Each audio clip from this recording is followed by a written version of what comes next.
episode, we have an interview with the 261 Fearless Running Movement, so stay tuned for that.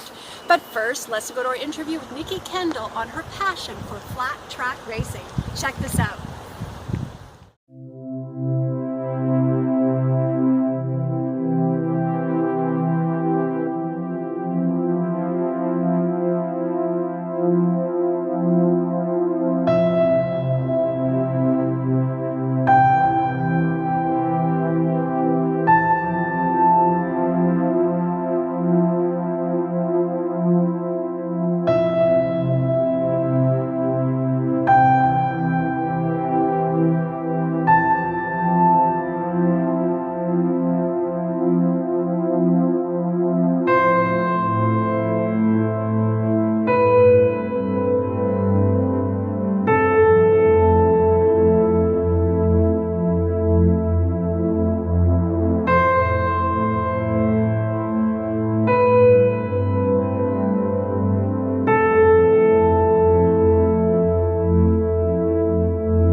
I'm excited to have with me Niki Kendall. She's the president of the Vancouver Flat Track Club and the founder and team manager of Niki Kendall Racing Canada. Welcome. Thank you so much for having me.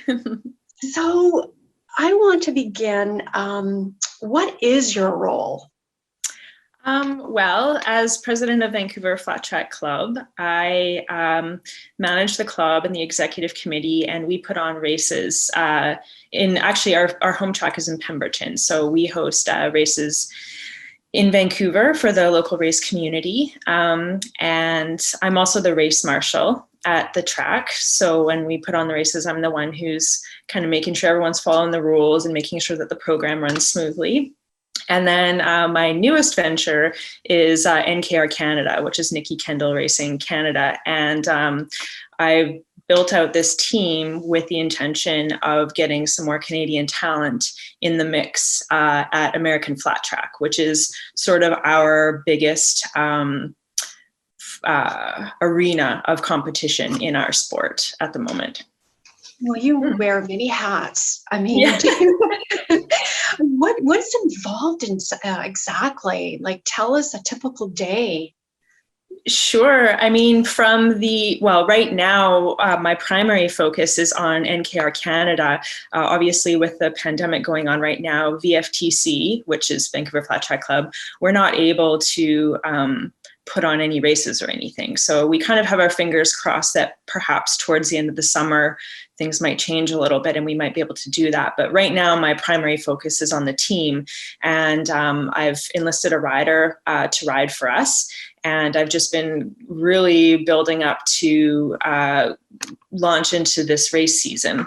So that's everything from, making sure he's got proper gear and leathers for the race, getting him registered for the races, building out our team. So, working with, I've actually aligned with another American team for our rides for the season. So just making sure that that's all moving forward, and just getting all of our ducks in a row for the season.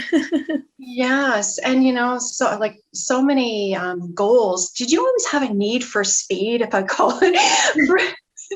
Yeah, I mean, I've always loved racing, any form, 2-wheel, 4 wheels. I've always kind of been infatuated by it. And just, I'd say in the last maybe sort of 6 or 7 years or so, I've gotten a little bit more involved in the sport of flat track, and I'm infatuated by it, and really love being at the track. I love the sound of the bikes, the smell of the exhaust, the dirt in the air. It's definitely my happy place. I love being there, and I just love supporting the growth of the sport. Yes. And I mean, is it also another word for dirt racing as well? Or yeah, dirt track racing. Yeah, exactly. And tell us about, you love speed, but is it like 140 miles per hour? Is that right?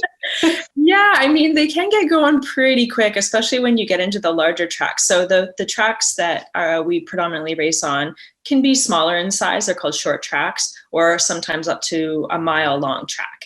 And on those larger mile-long tracks, it's a dirt oval. And so when they get going down that straightaway, they get going at pretty high speeds. And when they're just, bar to bar, neck and neck, trying to pass each other, it's really a sight to behold. It's unreal.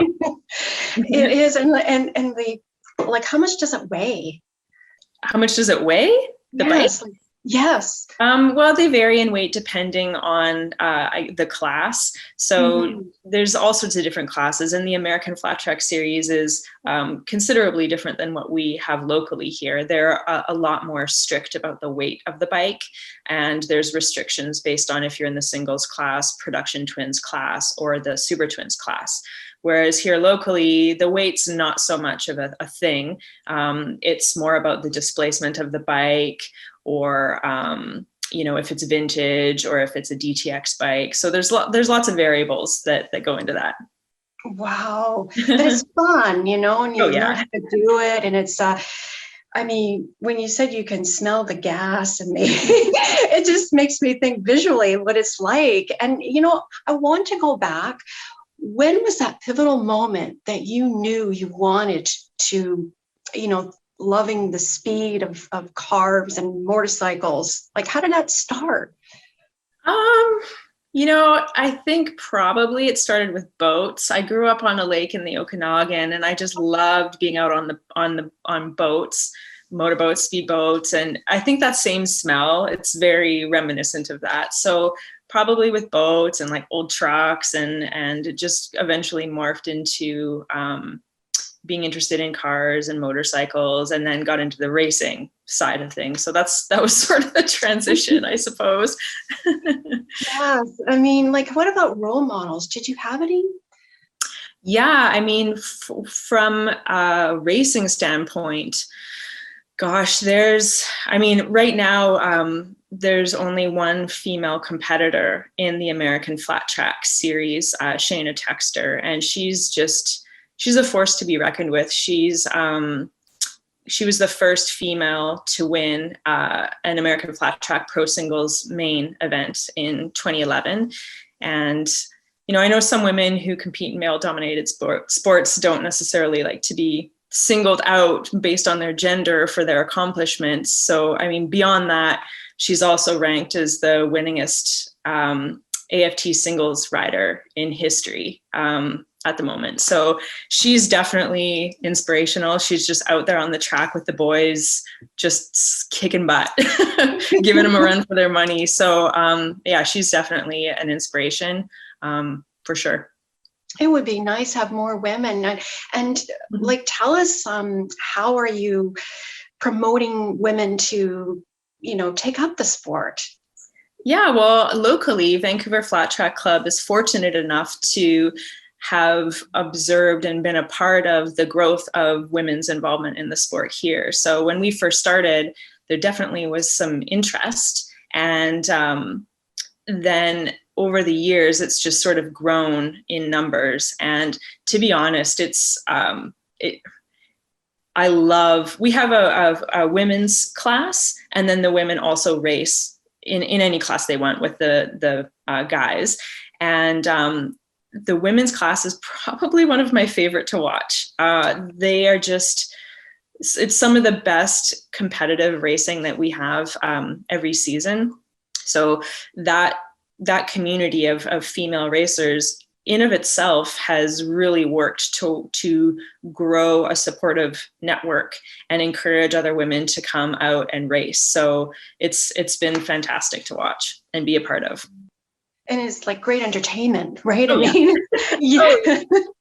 And the feedback has been great. And, the thing is, like, maybe like women like don't know about the sport, and and so how are you, getting the word out, saying that it's for everyone?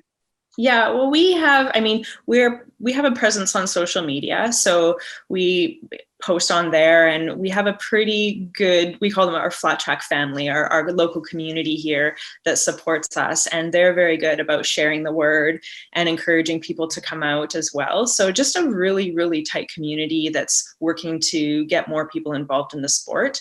And we also, on an annual basis, put on riders clinics with Flat Track Canada, who's based out east. So they come up every year, and we host several sessions over the course of a couple days. And all the bikes are there. All the gear you need is there. You literally can just show up off the street wearing what you're wearing and get suited up. And even if you've never been on a motorcycle before, and you can go and learn how to ride. So yeah, we do our best to just encourage, all genders, but obviously for me, I love seeing more women out there, and I just really strive to encourage them to just try it out. And just, it's such a supportive community that there's nothing they need to be worried about. They will be supported, and it's a great place to come and meet new people and learn and just have fun out on the track. Yes. And, like describing the sport, you do it so well, like, so, really it's just coming out and trying it and see for yourself. It's like, if you don't try, you won't know. Yeah. If you don't try, you can't get hooked. I mean, do you miss it though? I mean, do you do a bit of it still? Well, to be honest, I never actually really raced. I always wanted to. I really wanted to get out there. And then when Vancouver Flat Track Club grew, and I took on the role of president and of race marshal, it just seemed like a bit much. It seemed like it would be too much for me to do. So my primary focus is supporting the growth of the sport and putting on, stellar race events with a really tight race program. And then now with NKR Canada, just supporting our national talent to be competitive in the American flat track arena. Wonderful. And if people want to get involved, like to sponsor or, to get information, where can they go? Yeah, so NKR Canada is on social media. So you can look up NKR Canada on Instagram as well as on Facebook. And then we also have a website, nkrcanada.com. So you can learn more about the team there, as well as how you can come on board as a support or sponsor for the team. So it's a pretty ambitious undertaking. So we most definitely appreciate support as we embark on this venture. Well, it's wonderful. And if, you can also buy your own bike, right? I mean, the bikes are there, but if you want to, you can, buy it and have fun, wear the helmet and everything. It sounds so exciting, and when we first talked before this interview, I was thinking, Dana Patrick, right? She's a role model as well. And and, with International Women's Day, is there a message? Yes. I mean, I think that if you have any inkling or any desire, or even in the slightest, to get involved in the sport, do it. Call me. I'll, I'll point you in the right direction. I'll help you out getting involved, whether it's, here in Vancouver locally, or you want to take a clinic to learn how to do it, or you want to get hooked up with some local female racers to learn more about it. I definitely want to support anybody who's interested in getting into the sport. I love it. And 9 times out of 10, once you get on that bike on the track, you'll love it as well, for sure. Yes, and it's like freedom, right? It's Yeah. chance to play, you know? Oh, and again, people want more information. Where can they go? Yeah, nkrcanada.com for information about the team, and then vancouverflattrackclub.com for information about local race events that we put on here in Vancouver. And anything else you'd like to add, Nikki? I don't think so. Like I said, give us a follow on social media just to watch us embark on this venture in American flat track. So NKR Canada on Instagram and on Facebook. I wish you all the best, and I'd like you to come back. Yeah, definitely. Well, it was a pleasure. I really appreciate you taking the time to get to know a little bit more about the sport. Yes, and there's always more to learn, right? So I might show up, Oh, that'd be great. Come out for a rider's clinic. We'll get you on a bike. Thank you so much, Nikki, again. All right. Take care. Thanks so much, Christine. Okay. Bye. Bye.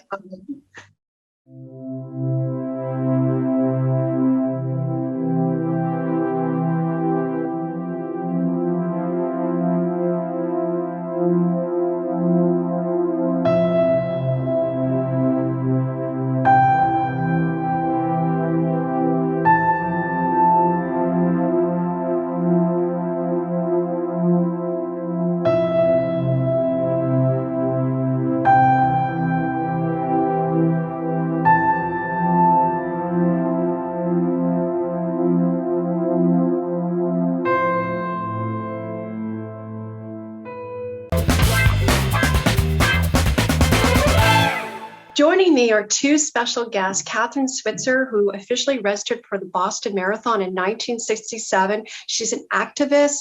She's a professional speaker. She is an author of Marathon Woman and many more. And she's a founder of the 261 Fearless nonprofit organization, which is a global nonprofit organization. And we have Edith Zuschmann. She's an activist. She is the president and CEO of Fearless. Welcome both. Thank you so much for having us, Christine.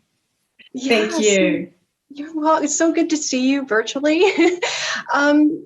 So tell us about, how did the idea come about of the 261? Well, I think I'll start, Christine, because I think everybody remembers that incredible Boston Marathon story from 1967. I mean, a million years ago now. But the whole story is that I registered for the race and I was given bib number 261. And during the race director was furious finding a woman in the race, and he jumped off the press bus, attacked me, and tried to throw me out and rip off those bib numbers. And my boyfriend decked him, and I went on to finish the race. But I also decided no matter what, I was going to finish it. I was really humiliated and quite terrified. I was only 20 years old. And I went ahead and finished the race because I knew if I didn't finish it, nobody would believe women could. But it was a very frightening experience. I mean, I was totally, totally afraid at the time, but I really said, I have to do this.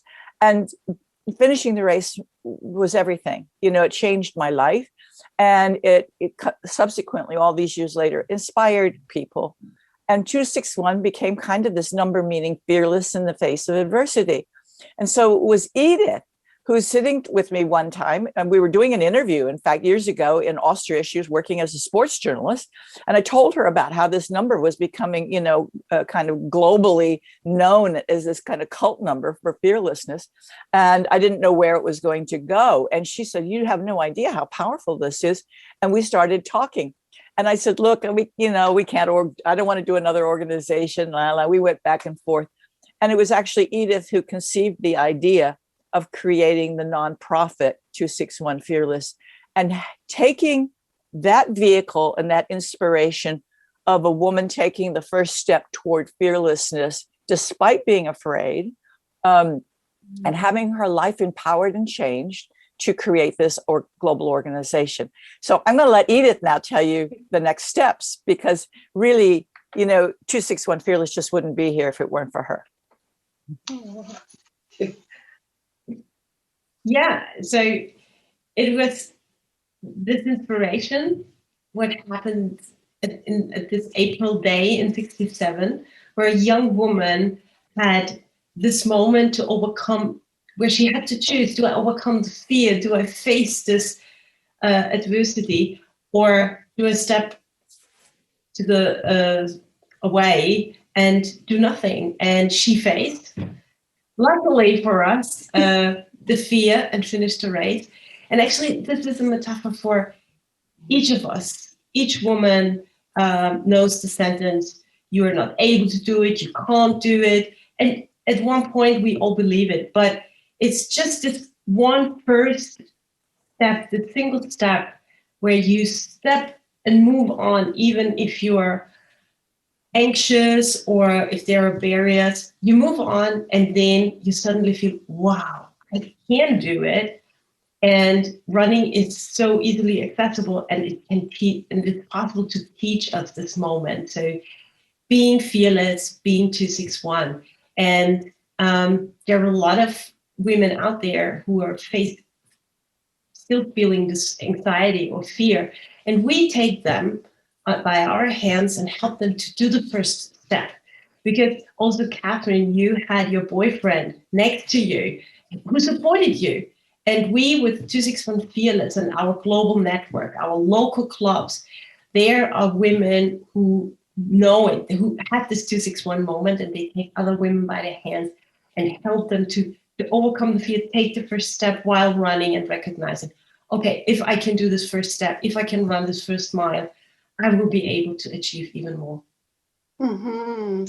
I mean, it's a community, right? It's a global community to, for all women, right, of all levels of abilities, correct? Thanks for watching. If you have a question or comment about today's episode, go to our website, runwithit.ca. Until next time, run with it. Run With It is sponsored by the BC Sports Hall of Fame and Mallory's Fashion Network.